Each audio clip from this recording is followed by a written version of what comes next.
Do'stlar, mana bugun ishdan keyin qor yog'ib sovuq.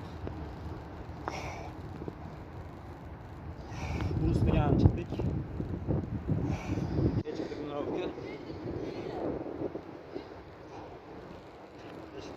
Qilyapmiz, ozgina havo sovuq. Короче, bugun qilaman degan trenirovkani bugun qilish kerak.